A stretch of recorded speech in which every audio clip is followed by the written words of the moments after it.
Doctor Who is one of my favourite shows of all time. It has the ability to do dark and existential as well as goofy and fun, and has some of the best storylines in all of television in my opinion. But my love for the show is not unconditional.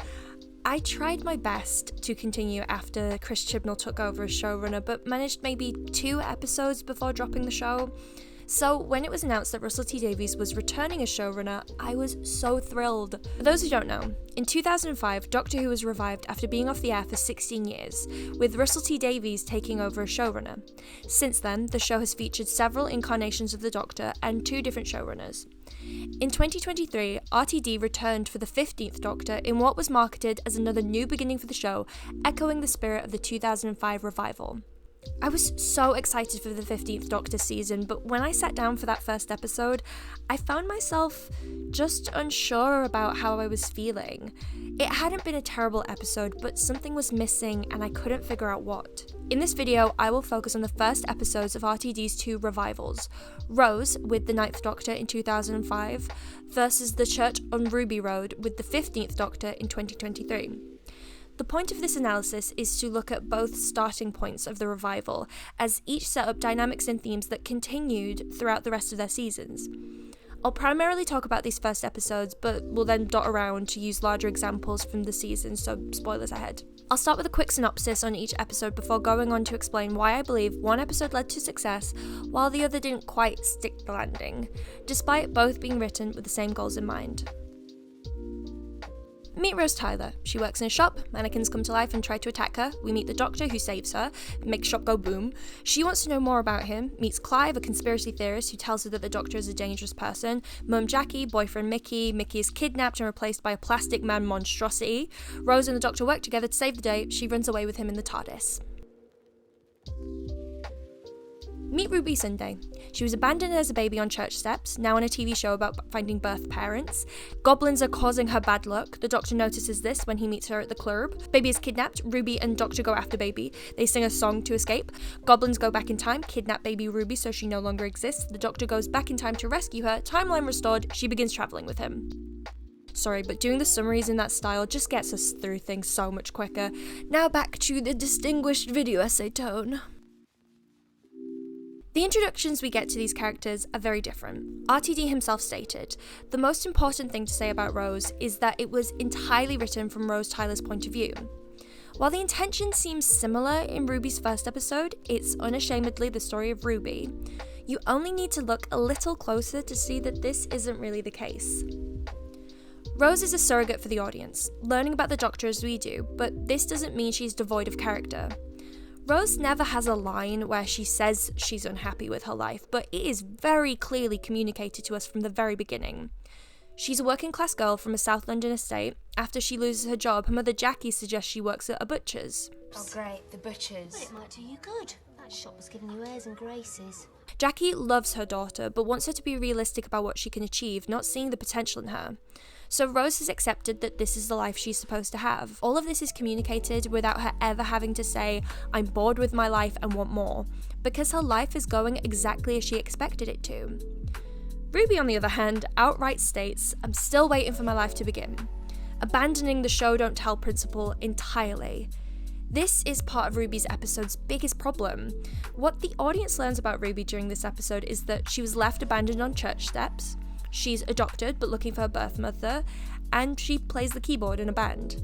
These are all plot details, not character. Despite knowing more biographical details about Ruby, she ends up less compelling. Even just comparing the titles of these first episodes reveals a difference in approach. Rose is named directly for its companion, the story's about her. By contrast, The Church on Ruby Road is about Ruby's mystery, which we know from certain Moffat-era companions doesn't always work.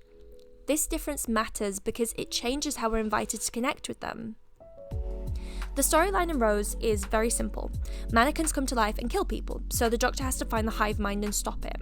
Don't get me wrong, it's very silly at times. I think we can all collectively agree that this especially is just insane. But the character writing is what you stick around for. During the episode, Rose chooses to keep seeking out the Doctor and the danger he represents. She wants to know more and be part of his world. She's an active protagonist, making decisions that shape the narrative. At the climax, it's Rose who saves the day.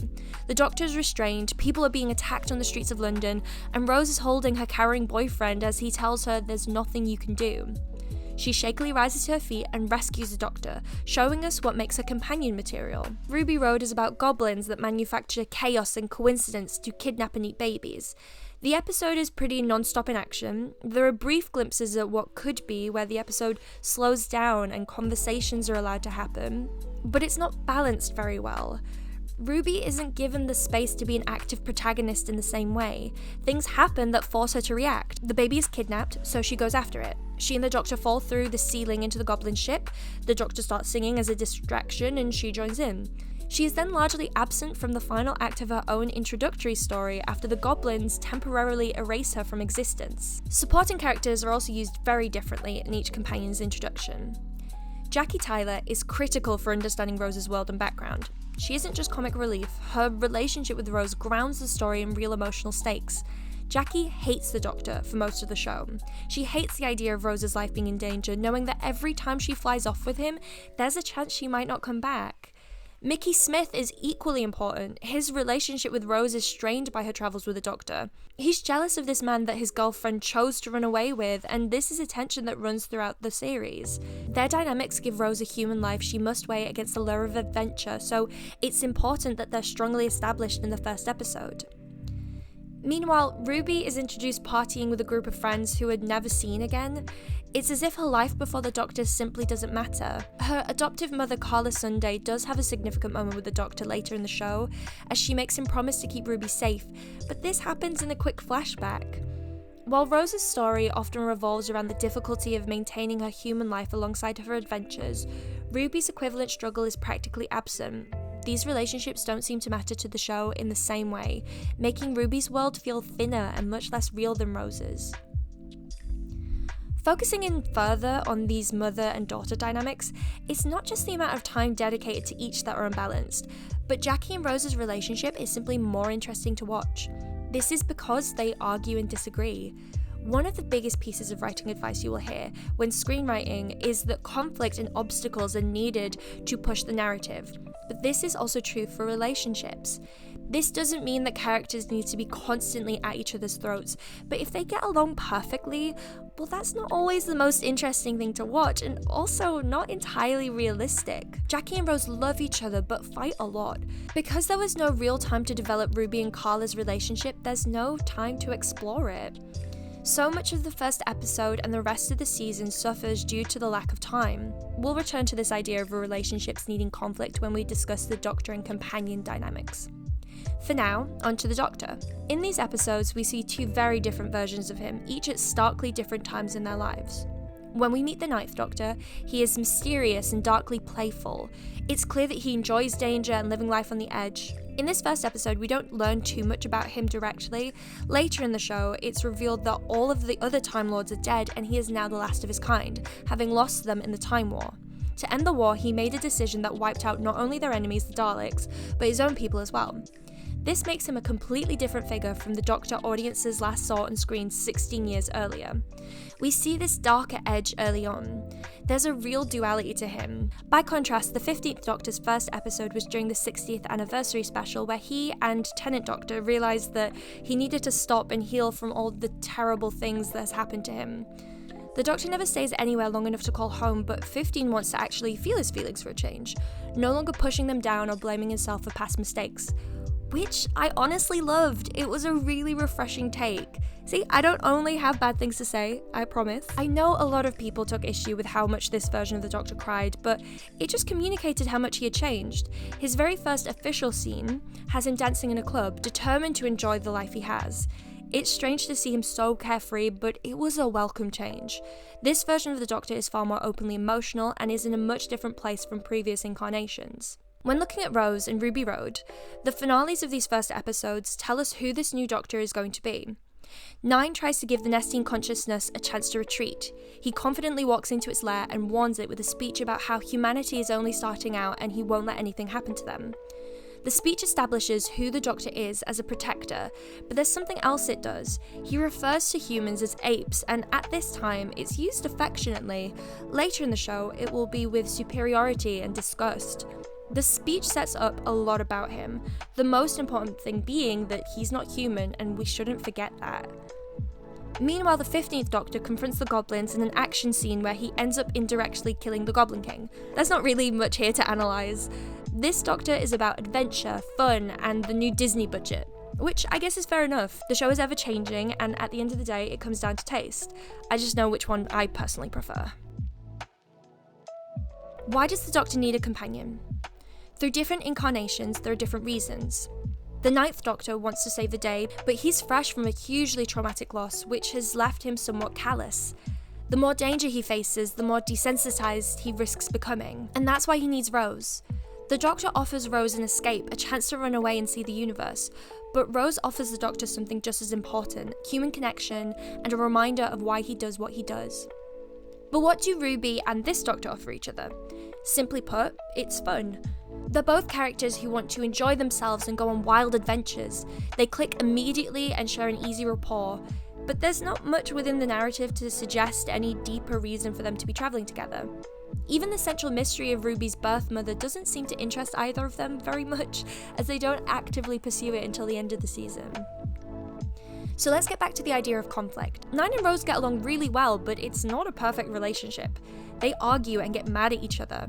We see bits of this in the first episode, and it comes up throughout their season, but it's obvious even when they argue how much they care about each other. In conflict, we learn more about characters, how they deal with things. For example, in the episode Father's Day, the way Rose yells after the Doctor always read to me as her mimicking the way she has seen her mum dealing with men. I know how sad you are. You'll be back in a minute. Will you hang around outside the TARDIS waiting for me? And I'll make you wait a long time!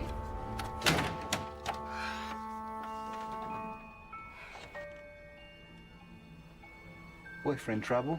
They have this dynamic that is constantly changing shape.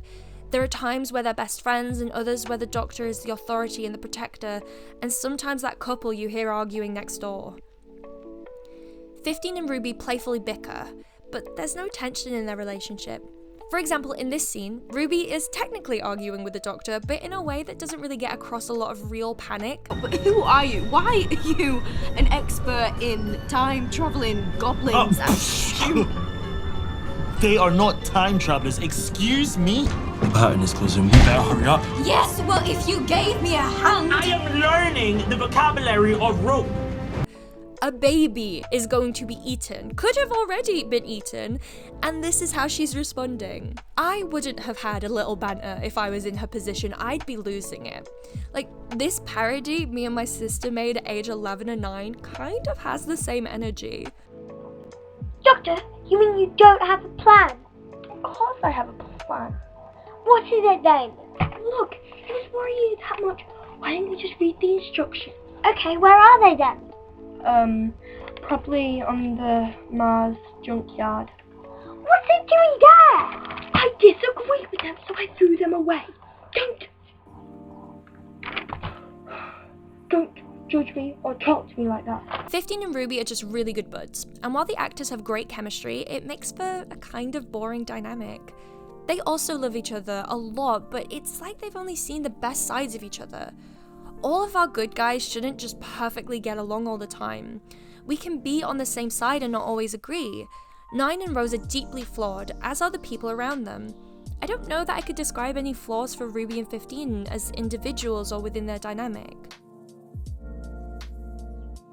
Okay, I know I've been kind of harsh on the Ruby Road episode, so I do want to acknowledge that television is a very different landscape today than it was in 2005. Streaming services like Netflix weren't yet established, and Doctor Who was designed to be watched week to week. Now there's an expectation that shows will accommodate the second screen, that people will be half watching while scrolling on their phones, so stories are written in a way that tends to avoid slower moments and prioritise non-stop action. The Church on Ruby Road wasn't received badly at the time of airing. The 15th Doctor's season still had some great moments and was expected to achieve a lot in just 9 episodes. The expectations were through the roof, and I have so much respect for all the writers involved. But because of all of this, it often felt like character and story depth were no longer priorities, with spectacle and fast pacing taking centre stage. Episodes like Dot and Bubble and Boom were highlights for me, but felt much more like episodes from an anthology show rather than a returning drama. Also, Doctor Who has always been woke. That's not one of the problems. It is so hard criticizing the later seasons because sometimes the worst people are agreeing with you and you've got to make it very clear that we're saying different things. You're not helping, all right? Your racism is making... I hate when you're on my side. Ncuti Gatwa was a fantastic choice for the 15th Doctor. The people that had issues with the Doctor being black need to take a step back and remember that the Doctor is literally a time-traveling alien. Like, are you not embarrassed by how upset this made you? Anyway, end of tangent. Ultimately, Rose succeeds because it is patient, character-driven, and grounded in everyday life, offering both new and returning viewers a clear way in. It understands that building emotional stakes is more important than spectacle. Meanwhile, The Church on Ruby Road reflects modern TV's push for faster pacing and instant clarity at the cost of character depth and world building. Doctor Who's greatest strength has always been its ability to reinvent itself, but that reinvention only truly works when the show remembers what made it compelling in the first place, no matter how many times the Doctor regenerates.